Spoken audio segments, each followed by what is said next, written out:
Hello, this is Rose Diamond from Tribe in Transition, a resource to inspire your transformational power.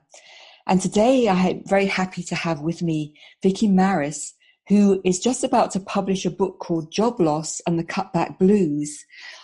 She'll be publishing that on December the 9th on Amazon. Vickie is also a professional and higher educator, a musician, a songwriter, and has been writing all her life. So welcome, Vickie. Thank you, Rose. It's my pleasure to be talking with you. So, as I've told you, one of the reasons I wanted to talk with you is because I also had an experience of being in the US in 2008 when there was a big, economic crash, and witnessing what it was like for people when they suddenly lost their jobs and their homes. And it was quite, I found it quite heartbreaking to witness that. So tell me a bit about your story. What you obviously lost your job. Just tell us a bit about what happened. I had been working at a university that happened to also be my alma mater, and I was loving the work that I had been doing and been there for over 24 years when I got news during my performance review that my job was being cut from the department where I was working. And that piece was not what I was expecting to hear, as my performance review was going well. And we had actually been talking about some of the ideas I had shared for making some adjustments to processes in our department. And the shock of that was just not what I was anticipating that day. And the journey got very interesting in the next 3 months. They gave me quite a long period of time before my job actually ended. So I heard the news on March 10th, and I had until June 30th. And I thought for sure I'd be able to find a different position at the university and continue my career there. And that did not happen. So that was really where my book was born. I had been I always journal. And so my journal was filling with my experience of grief and all the various stages of grief that you go through when you have a major loss in life. And it just was, the story, and at least in my journal, was getting bigger and bigger as I was realizing that this was truly ending. And I needed to get something figured out for our family income or my contribution to our family income. My husband was still employed at that point in time. And it was just a very trying time at some points where I just thought I couldn't even breathe. It was a big thing in my life. Oh, I can totally understand that, especially after working, for 24 years in the job, to be suddenly told that you are no longer required. That is a big shock. Can you say a little bit more? You talked about shock and grief and loss. I mean, I think those are often strong emotions that are not really encouraged in our society. It's like we kind of encourage to keep those very private when they come out, and yet there's so much shock and grief and loss in our world at the moment. So would you be willing to talk a little bit more about how, exactly what was going on for you in your inner world at that time? I felt really blessed that I had been doing both some reading, and I also had been, and I still am, very active in an online community of personal brand entrepreneurs. It's called Youpreneur. And I had been consuming some of the content that was shared in that membership site. And there were some things that were really timely for me. One of them was I had heard or watched a video of a speaker, an author. His name is Hal Elrod, and he shares his life story about something major that had happened in his life. And he had talked about leaning into the grief. Mm. And for some reason, that phrase stuck in my mind when I had heard this news about my job going away. And I thought, I'm going to try this. I'm going to make a concerted effort to lean into it and give it its moment and then move on. So one of the exercises that he suggests is letting yourself grieve for 5 minutes and then move on. And so here I am in my work environment for another 3 months, and I would have moments where I just get washed with grief and needing to cry. And so I would do things, if someone, let's say, came to my office door to come in a moment when I was crying, I would, instead of trying to hide it, and this was hard for me, this doesn't exactly fit my personality, but instead of trying to hide it, I would just say, I'm crying right now. Do you want to come on in and cry with me? And, literally there were people that did that with me. They would ask me why I was crying. We would they would shut the door as they were coming in. And then within a moment, they were crying too. And honestly, that kind of thing was very therapeutic. It allowed me to share my story. And I would tell them, I'm literally going to try to get this out of my system so that I can move on with my day. So I didn't let it go on for even, probably more than 10 minutes, but that was just one of the things that I used that helped me get through that time. That's beautiful. And I love that phrase, leaning into your grief. I believe that's true also, that we need to let the grief move through us rather than try and repress it. I think it's repressing grief that makes people sick, so I think for many of us now, we're learning those skills of letting all our emotions flow through us in a safe way, not that we sort of blasting them out into the world, but it sounds like by sharing your grief in that beautiful way, that you were actually starting to also change the culture, open up the culture to especially in a university. Universities tend to be quite sort of, I can't think of the word now, but not highly emotional places anyway, in my experience. And that you, by allowing yourself to trust others, to trust yourself and trust others, that you were starting to, in a way, open up and soften that culture. And I think that's part of what happens when we're able to move through what appears to be a crisis or a disaster. When we do that consciously, that it really does start to change not only ourselves, but other people that we're connected with.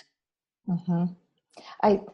That's a beautiful way to summarize it. I certainly hadn't thought of it like that at the time. It was honestly, in that moment, more self-serving. Like, I think the only way I can get to the next hour is to let this spill out of me right now.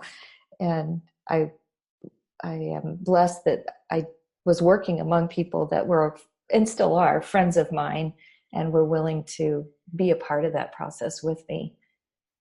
It might have been harder in different work environments, but I felt like God had me in the place where I was supposed to be in that moment and around the people I was supposed to be as well. Yeah, so that's beautiful. So there was support for you to, around you to hold you through this process, which was so shocking for you. Mm-hmm. So what else helped? What else helped you to move on and find the light at the end of the tunnel with this? There are a number of different things. I'm grateful, truly grateful for the support of my husband. His name is Scott Greason, and he had put in the retirement paperwork with his company 36 hours ahead of when I found out my job was being cut. Wow. And he had been planning towards his retirement date for a while. And he graciously, like within moments, probably within an hour of learning my news, went to the company and asked to rescind his paperwork for his retirement. And they pulled it back. They were willing to do that. They pulled it back, and he stayed in his place of employment for another year while I was experiencing being without work. And so that was a huge support to me. And it's something that I do not take for granted. I know that many others go through being laid off without having a partner or a spouse or, some sort of financial mechanism to allow you to keep upright on your feet. And so I don't take that one for granted. Also, my faith, I am a very involved, strong Christian. I help with our worship leading team, our band in the church where I attend. And so I'm also truly grateful for that network of friends and family within my church who kept me uplifted, but also were people who, just like I was mentioning that example at work, where sometimes I would just invite people to cry with me.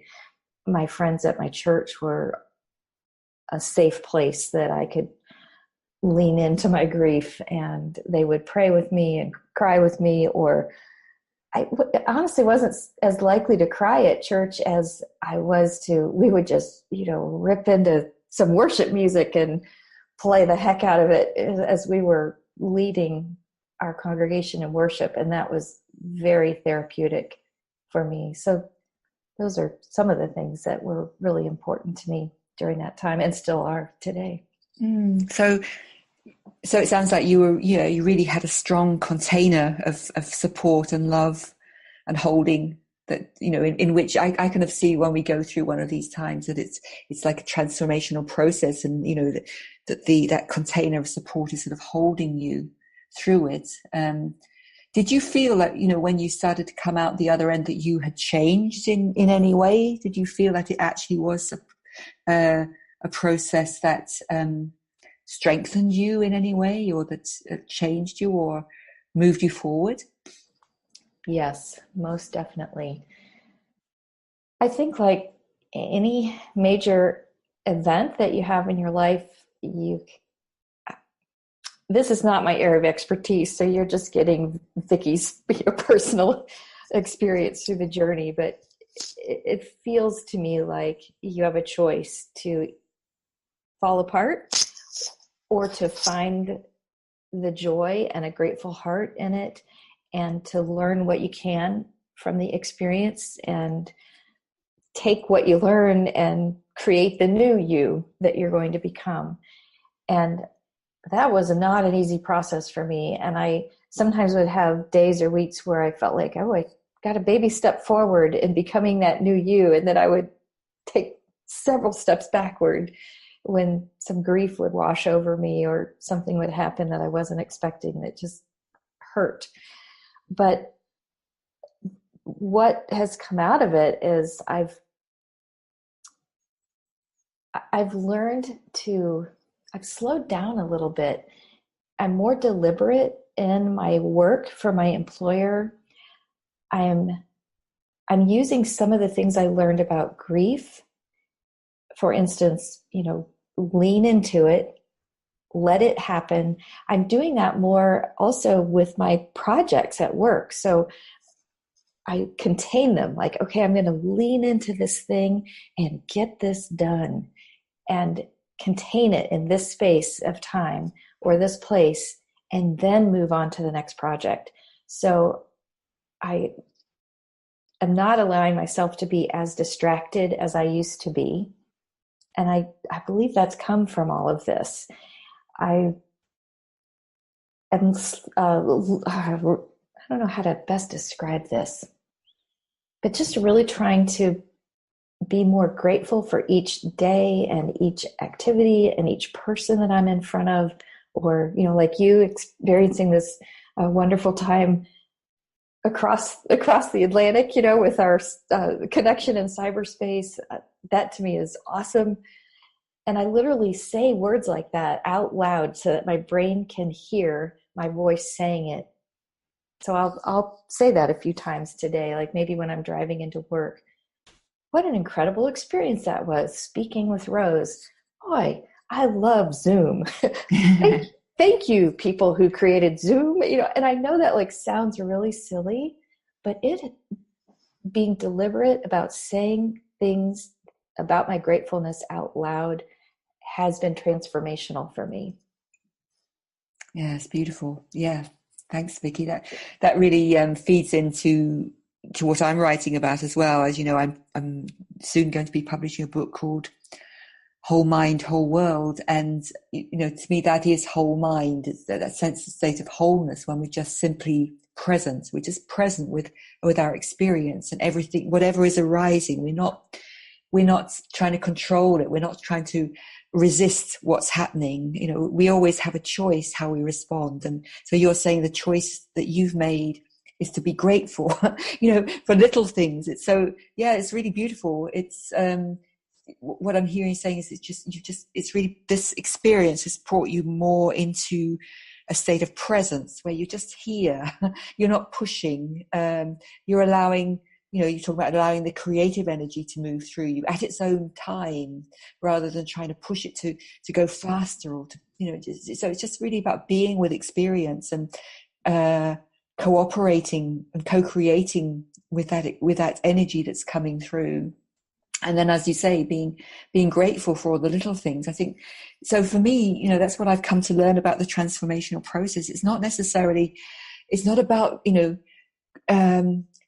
big things. It's the little everyday things that make the difference. And I think that's what a lot of us are in this process of just dropping down, as I see it, as dropping down into our bodies, dropping down into really being here on the earth with our experience as it is, and flowing with that. That's what I'm hearing you say. This almost catastrophic experience of losing, or could have been seen as a catastrophic experience of losing your job, and it is for many, many people shocking, as you say, shocking and full of grief and loss. And yet out of that can come this state of just being more in contact with life, being more here now, present, connected, joyful. And it's very, it's for me, that's a state of simplicity. I